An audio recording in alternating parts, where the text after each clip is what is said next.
नमस्कार, बहुत स्वागत है आप सभी का। आपके साथ मैं हूं सोनल और आप देख रहे हैं आईएनएच सेहत। आईएनएच सेहत विशेष है और विशेष इसलिए कि किडनी डे पर जाहिर तौर पर हम किडनी की ही बात करेंगे, सबसे महत्वपूर्ण हिस्सा हमारे शरीर का। उसके बावजूद भी हम सबसे ज्यादा लापरवाही बरतते हैं और आज के समय में देखे जाए तो सबसे ज्यादा पेशेंट भी किडनी से जुड़ी बीमारियों से आ रहे हैं हॉस्पिटल्स में। ऐसे में किडनी डे पर हमारी ये कोशिश है कि आपको एक कार्यक्रम के माध्यम से एक बार फिर से जागरूक किया जाए। आपके पास सोशल मीडिया पर ढेर सारा कंटेंट है किडनी से संबंधित, जितनी भी बीमारियां उन्हें जानने के लिए, जो परेशानियां उन्हें जानने के लिए। लेकिन आईएनएच सेहत में हमारी ये कोशिश रहती है कि एक्सपर्ट को आपके लिए हम स्पेशली बुलाते हैं हमारे स्टूडियो में और उसके बाद हम इस पर विस्तार से बात करते हैं ताकि आपको सही जानकारी मिल सके, आप अवेयर हो सकें।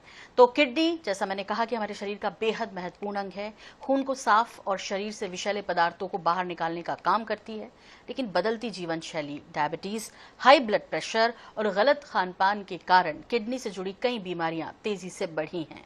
जब किडनी सही तरीके से काम नहीं करती तो मरीज को डायलिसिस या फिर किडनी ट्रांसप्लांट की जरूरत पड़ सकती है।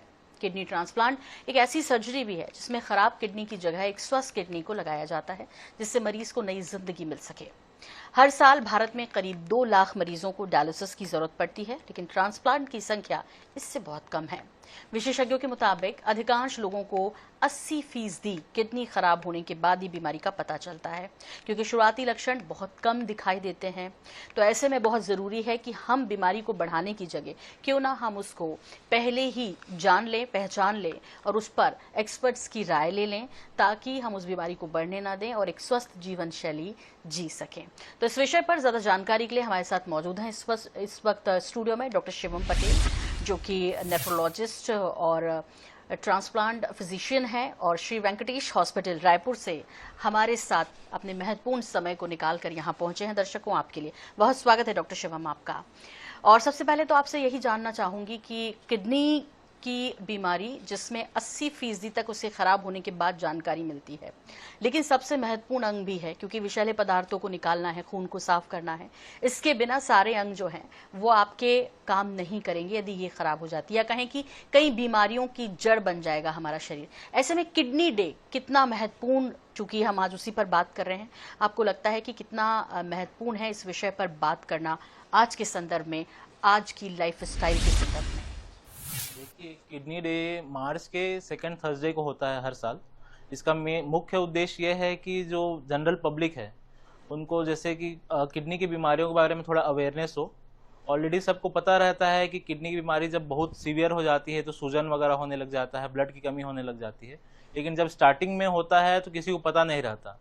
तो अवेयरनेस हो पेशेंट्स लोग को कि किडनी की जांचें करानी है और जो नए बीमारी को आसानी से पकड़ सकें हम लोग, इसलिए जल्दी जल्दी जांच कराना है और सही से उपचार करवाना है। तो ऐसे में चूंकि हमारे शरीर का महत्वपूर्ण अंग है, ये काम कैसे करती है, किस तरह ये पूरे हमारे जो ब्लड को साफ करती है, विषैले पदार्थों को बाहर निकालती है, इसकी एक थोड़ी सी प्रक्रिया आपसे समझना चाहेंगे। किडनी एक्चुअली, अब जो मेन सबको पता रहता है कि पेशाब बनाती है करके, पेशाब के माध्यम से वो पहले तो शरीर में सूजन होने से बचाती है, पानी को निकालती है, शरीर के जो एक्स्ट्रा फ्लूइड्स हैं, सारे इलेक्ट्रोलाइट्स को मेंटेन करती है। मेन काम इसका फिल्टर का है। जो नाइट्रोजनस वेस्ट होते हैं शरीर में, जो टॉक्सिक पदार्थ होते हैं, उनको किडनी आसानी से निकालती है। और इसके अलावा बीपी कंट्रोल करने में मदद करती है और इलेक्ट्रोलाइट्स मेंटेन करने में मदद करती है, और हीमोग्लोबिन भी, जो सबको ब्लड की कमी के कारण होता है, वो भी सही करने में मदद करती है। जी, यदि हाई ब्लड प्रेशर है तो इसका, और डायबिटीज का कितना असर पड़ता है किडनी पर? एक्चुअली किडनी खराबी का सबसे महत्वपूर्ण कारण, सबसे कॉमन कारण शुगर की बीमारी ही है, डायबिटीज जिसको सब बोलते हैं। डायबिटीज लीडिंग कॉज है। लगभग 50% सीकेडी पेशेंट जो होते हैं वो डायबिटिक होते हैं। और हाइपरटेंशन जो होता है, बीपी के बढ़ने को बोलते हैं, उसका भी बहुत महत्वपूर्ण रोल होता है किडनी की बीमारी करने में।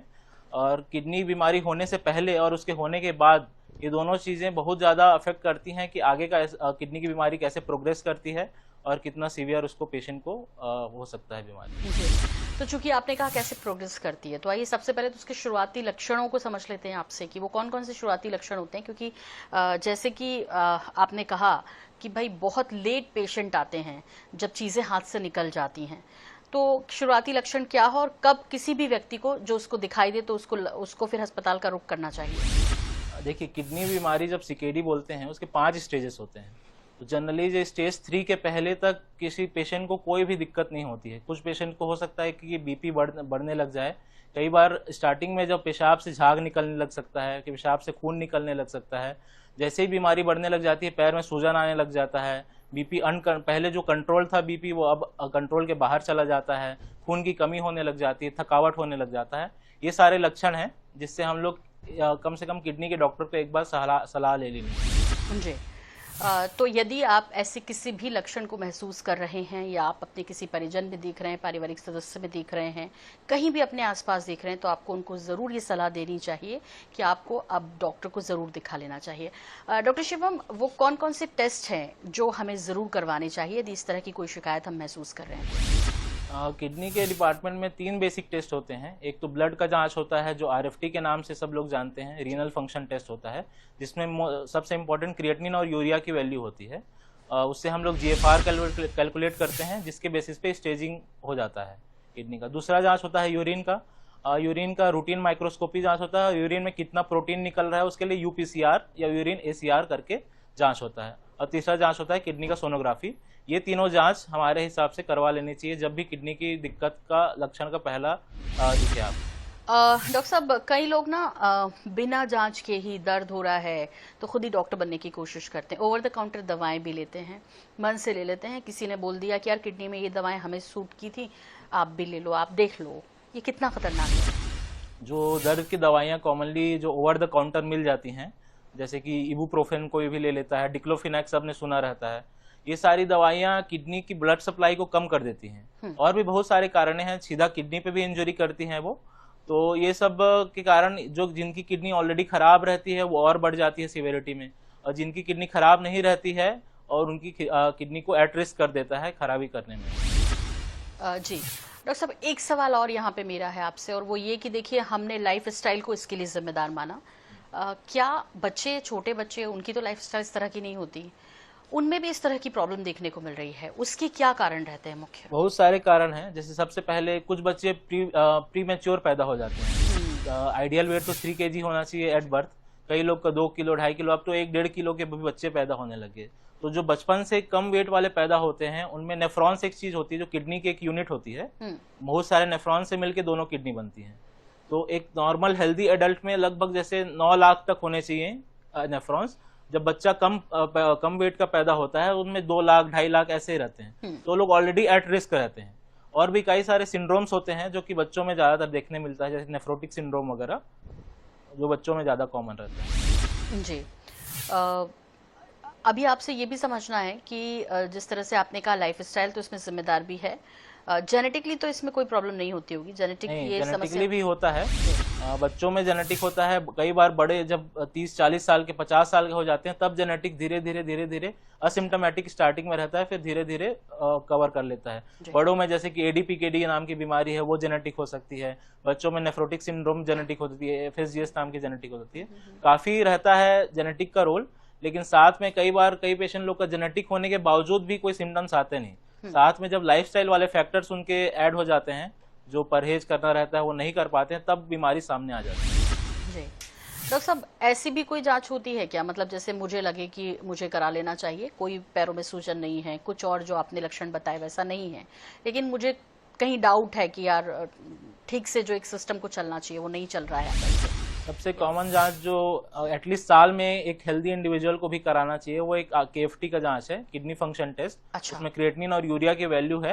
और दूसरा एक यूरिन आरएम में सजेस्ट करूंगा, उससे यूरिन में प्रोटीन निकल रहा है, यूरिन में इन्फेक्शन है, ये सब का सजेशन मिल जाता है। डॉक्टर साहब रिपीट करेंगे, केएफटी और urine RM, urine routine microscopy करके है। अच्छा। हाँ, ये जांच दोनों को साल में एक बार एटलीस्ट करवा लेना चाहिए।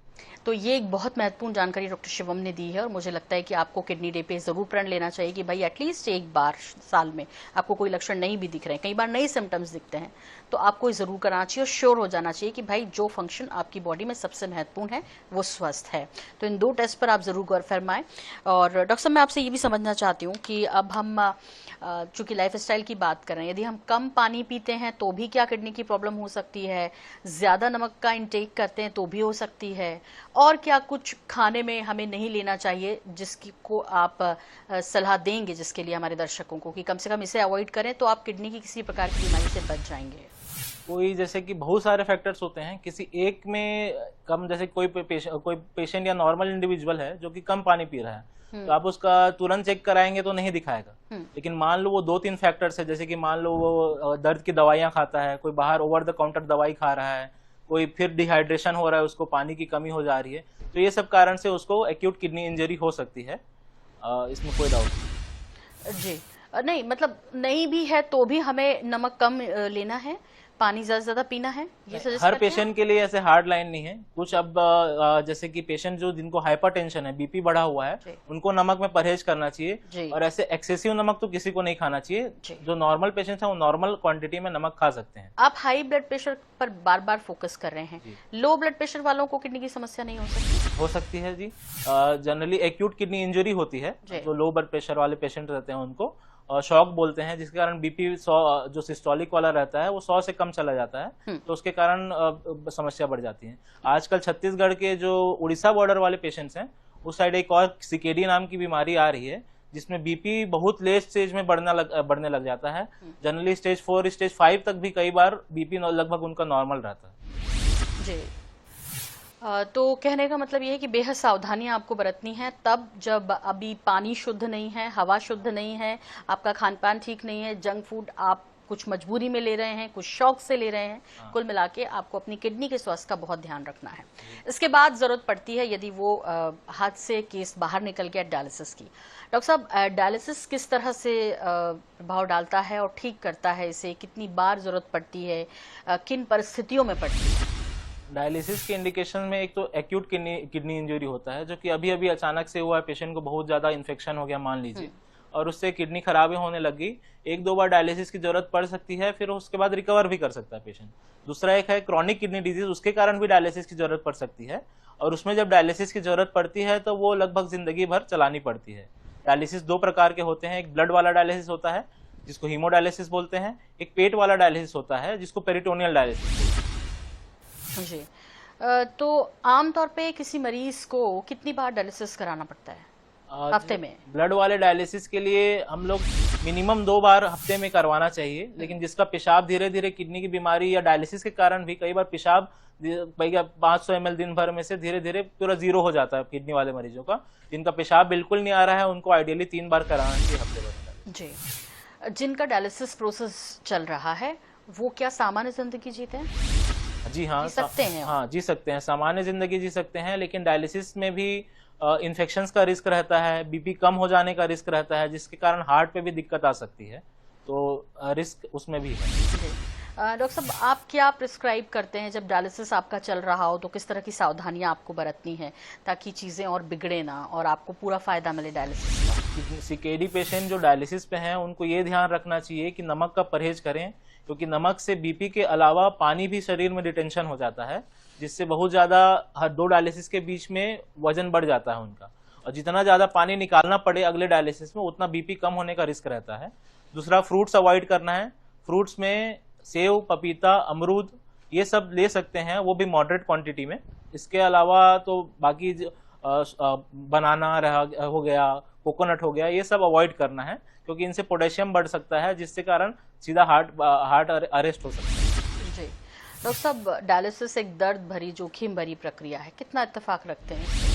स्टार्टिंग में नो डाउट जिनका कैथेटर से डायलिसिस हो रहा है उनको कोई दर्द नहीं होता। जिनका फिस्टुला से डायलिसिस होता है उनको पहले 1-2 सेशन में थोड़ा पिन चुभाने वाला दर्द हो सकता है, उसके बाद कोई दर्द नहीं होता है डायलिसिस की प्रक्रिया से। जी डॉक्टर साहब, बहुत लोग डायलिसिस से डरते हैं और फिर डोनर की तरफ भागते हैं, उनको थोड़ा सा अवेयर करेंगे इस कार्यक्रम के माध्यम से, मैं चाहूंगी। एक तो डोनर आसानी से मिलते नहीं हैं, तो इस बारे में भी मैं चाहूंगी कि आप थोड़ा सा। देखिए, डायलिसिस जितना भी अच्छा है, ट्रांसप्लांट नो डाउट अगर हाई रिस्क भी है तो भी कहीं ना कहीं डायलिसिस से बेटर लाइफ दे सकता है एक सीकेडी के मरीज को। डोनर नो डाउट आजकल कम हो गए हैं, क्योंकि कई लोग कल्चरल मानसिकता से सामने नहीं आते। कई लोग के में डर भी है कि एक किडनी से कैसे काम चल सकता है करके, शरीर में जब 2 किडनी भगवान ने दी है करके। तो हम बता दें कि नहीं, एक किडनी सफिशिएंट है। कई लोग का बचपन से एक ही किडनी रहता है, वो लोग आराम से आखिरी 70-80 साल तक नॉर्मल जीते हैं, तो कोई दिक्कत नहीं है ऐसे। डरने का बात नहीं है। और डोनर देने से पहले हम लोग उनका डिटेल में पूरा इवैल्यूएशन करते हैं। अगर हम लोग को लगता है कि एट रिस्क है तो डोनर को एट रिस्क नहीं देने देते। अगर लगता है कि वो सामान जिंदगी बिता सकता है आगे, तभी हम लोग आगे प्रोसीड करते हैं। जी। अच्छा, पूरी तरीके से किडनी फेल हो जाए तो फिर क्या क्या विकल्प रहते हैं? पूरी तरह से किडनी फेल होने के बाद दो विकल्प हैं, या तो डायलिसिस और दूसरा किडनी का ट्रांसप्लांट होता है। किडनी के ट्रांसप्लांट में ऐसा होता है जो खराब किडनी है उसकी जगह वो वहीं पे रहती है, उसकी जगह कोई एक डोनर रहेगा, चाहे वो लिविंग पर्सन हो चाहे वो कैडेवरिक या डेड पर्सन हो, जिसके परिवार वाले उसके अंग को दान करना चाहते हैं, तो उनकी किडनी जो मरीज में लगाई जाती है। तो उसको वो शरीर में प्रॉपर काम करे, इसके लिए भी कुछ चीजें देखते होंगे ना, तो पहले क्या चीजें देखी जाती हैं कि डोनर दे पाएगा? डोनर और रेसिपिएंट जिनको मिलता है किडनी, दोनों का डिटेल इवेल्युएशन होता है। अचानक से कोई ट्रांसप्लांट नहीं हो जाता, लगभग 2-3 महीने का वर्कअप चाहिए होता है कि फिटनेस है कि नहीं करके। पेशेंट को एक्टिव इन्फेक्शन नहीं होना चाहिए, एक्टिव कोई कैंसर नहीं होना चाहिए, जो डोनर है उसको डायबिटीज की बीमारी नहीं होनी चाहिए, अगर बीपी की बीमारी है तो कंट्रोल में होना चाहिए। ये सब सारी चीजें देखते हैं जिससे कि हम लोग रिस्क का अनुभव कर सकते हैं। और ट्रांसप्लांट के बाद कोई दिक्कत नहीं आती, वो सामान्य जीवन जी सकते हैं? ट्रांसप्लांट के बाद अगर पेशेंट एट रिस्क है, जैसे जो नॉर्मल पेशेंट जीता है उनकी उम्र का, उसके हिसाब से वो भी सेम लाइफ जी सकते हैं। बस उनको ये ध्यान रखना पड़ेगा कि अगर उनका बीपी की बीमारी है तो बीपी कंट्रोल में होना चाहिए। हर 3 से 6 महीने के बीच में डॉक्टर्स को फॉलोअप करना चाहिए। हर 6 महीने से 1 साल में यूरिन में प्रोटीन निकल रहा है, और निकल रहा है तो कितना निकल रहा है, ये सब का जांच करवाना चाहिए। और ऐसे में वो आराम से अगले 15-20 साल तक नॉर्मली जिंदगी जी सकते हैं। तो आपके हिसाब से किडनी ट्रांसप्लांट सुरक्षित है, लेकिन करवाने के बाद कोई प्रिकॉशंस लेना है जिंदगी भर?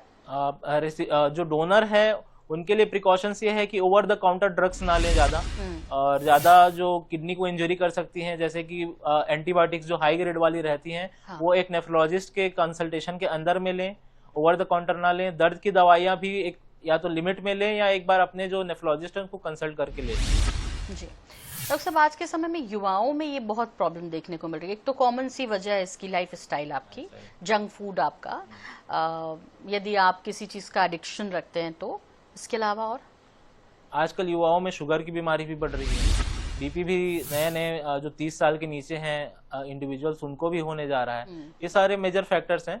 और ओवर द काउंटर्स ड्रग्स जो हैं, नो डाउट वो आपने बताया कि है करके, और जनरली हमने देखा है पिछले 5-6 साल, एक डिकेड में बहुत ज्यादा बढ़ने लग गए हैं। मेजर रीजन सिडेंट्री लाइफस्टाइल है, और वही जंक फूड है जिसमें ज्यादा नमक होता है, ज्यादा पोटेशियम होता है, ज्यादा फास्फोरस होता है, ये सबसे बहुत ज्यादा बढ़ने लग जाता है किडनी का बीमारी। डॉक्टर साहब, अब ये भी जानना चाहती हूँ कि रोजमर्रा की जिंदगी में एक स्वस्थ शरीर है और सब कुछ ठीक है, उसकी किडनी स्वस्थ रहे, उसके लिए आप क्या सजेशन देंगे, क्या सजेस्ट करेंगे? सबसे जरूरी है एडिक्वेट हाइड्रेशन। पानी आप भरपूर मात्रा में पीजिए, कम से कम 2.5 से 3 लीटर दिन में पीजिए। एक हेल्दी एडल्ट इंडिविजुअल जो 25 से 30 साल का है उसके लिए बता रहा हूँ, ठीक है।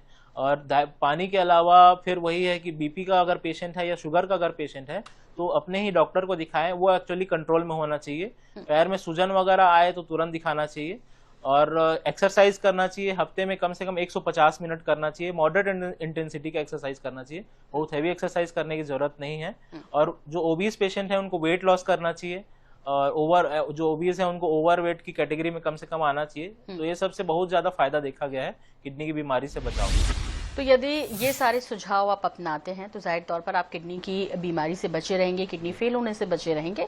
इसके अलावा यदि आप किसी कारण से इसकी चपेट में आ भी जाते हैं तो इलाज सब उपलब्ध है, बस ज़रूरत है कि आप समय पर एक अच्छे डॉक्टर को दिखा दें और उनकी सलाह पर ही अमल करें, ना कि आप खुद के डॉक्टर बन जाएं और सोशल मीडिया पर देखकर कुछ ट्रीटमेंट्स, कुछ दवाएं उसे लेना शुरू करें। इससे बीमारी बढ़ सकती है, आपको दिक्कतें और ज़्यादा हो सकती है। मैं आपसे चलते चलते जो है ये भी जानना चाहूँगी डॉक्टर साहब कि वो कौन सा टिप ऑफ द प्रोग्राम होगा जो आप देना चाहेंगे हमारे दर्शकों को किडनी डे के मौके पर? किडनी, आप मेरे हिसाब से तो किडनी डे को ही एक डे मान लीजिए जिस दिन आप, जैसे आप किडनी के पेशेंट नहीं भी हैं तो एक बार अपना रूटीन जांच जरूर करवा लें, एक RFT करवा लें और एक यूरिन RM का टेस्ट जरूर करवा लें। और ध्यान रहे, एक जांच से आपका अगर बीमारी अर्ली स्टेज में पता चल जाता है तो आपके पैसा भी बहुत सारा बच जाएगा और एनर्जी भी बहुत सारा बच जाएगा और हेल्थ के लिए बहुत अच्छा होगा। जी डॉक्टर साहब, जैसे आपने कहा, ये मेरा आखिरी सवाल होगा आपसे कि प्रीमेच्योर बेबी होता है तब ये समस्या हो सकती है। चूंकि आपने कहा कि केसेस बढ़ भी रहे हैं, तो जो माएँ गर्भवती हैं उनके लिए कोई कि उनके बच्चों को किडनी की दिक्कत ना हो, वो उससे फिर जूझे ना, बाद में परिवार के लोग परेशान ना हो, उनके लिए भी कोई टिप है? उनके लिए यही है कि अपना जो डाइट है वो कम ना करें, जो झाड़ फूक वाला चीज होता है वो मत करें। जबरदस्ती जो किडनी को इंजरी करती हैं, माता को जब किडनी की बीमारी होती है तो बच्चे को भी रिस्क बढ़ जाता है किडनी की बीमारी होने का, जो कि कॉमन बात है। और दूसरा चीज है कि एक बार सोनोग्राफी जो उनके ऑब्स्टेट्रिशियन जो शिशु रोग विशेषज्ञ हैं उनको एक बार दिखा लें, और सोनोग्राफी का जो जांच वो लोग 20 हफ्ते पे होता है वो करवा लें। इससे जनरली बेबी में अगर कोई किडनी में पहले से दिक्कत है तो 20 हफ्ते के अंदर में ही पता चल जाता है। जी जी। तो उस स्टेज में फिर क्या किया जाता है? काउंसलिंग होती है। कुछ बीमारी होती हैं जो ट्रीटेबल हैं, कुछ बीमारी होती हैं जो बच्चे के आने के बाद अपने आप सही हो जाती हैं। कुछ हाइड्रोनेफ्रोसिस जैसी बीमारी होती हैं अपने आप 6 से 8 हफ्ते बच्चे के पैदा होने के बाद वो अपने आप सही हो जाती हैं। तो गर्भ शिशु को यदि ये पता चल जाए डॉक्टर्स को कि इनको है, तो उसके लिए ट्रीटमेंट भी तभी शुरू हो जाता है? नहीं, एक्चुअली ट्रीटमेंट मेन तो मेजर काउंसलिंग होता है। ट्रीटमेंट बीमारी पे डिपेंड करता है कि क्या है करके, लेकिन मेजर जो ट्रीटमेंट रहेगा वो बच्चे के पैदा होने के बाद में। वही बार बार यही है कि prevention is better than cure, मतलब आप हमेशा बीमारी ना हो वो ज्यादा अच्छा है, स्पाइट की बीमारी होने के बाद उसका इलाज करवाएं। बिल्कुल ठीक है, और ये महत्वपूर्ण बात है। और मुझे लगता है कि जितने भी सलाह डॉक्टर साहब ने आज इस कार्यक्रम के माध्यम से दी हैं, आप उसे ज़रूर फॉलो करेंगे अपनी ज़िंदगी में, अपने आसपास के लोगों को बताएंगे और किडनी की बीमारी से बचे रहेंगे, क्योंकि सबसे महत्वपूर्ण अंग है हमारे शरीर का। और थोड़ा सा भी यदि डिस्टर्ब होता है तो फिर आप किसी भी बड़ी दिक्कत का सामना करने के लिए तैयार रहिए। फिलहाल डराना हमारी कोशिश नहीं है, हमारा प्रयास ये रहता है कि आप लोग अवेयर हों, जागरूक हों, और इसीलिए डॉक्टर शिवम पटेल अपना महत्वपूर्ण समय हमारे साथ साझा कर रहे हैं। बहुत धन्यवाद डॉक्टर शिवम आपका स्टूडियो में आने के लिए और इतनी महत्वपूर्ण टिप्स हमारे दर्शकों को देने के लिए। और इसी के साथ आईएनएच सेहत में फिलहाल इतना ही, लेकिन जारी अपडेट का सिलसिला आईएनएच 24/7 पर बने रहिए हमारे साथ। नमस्कार।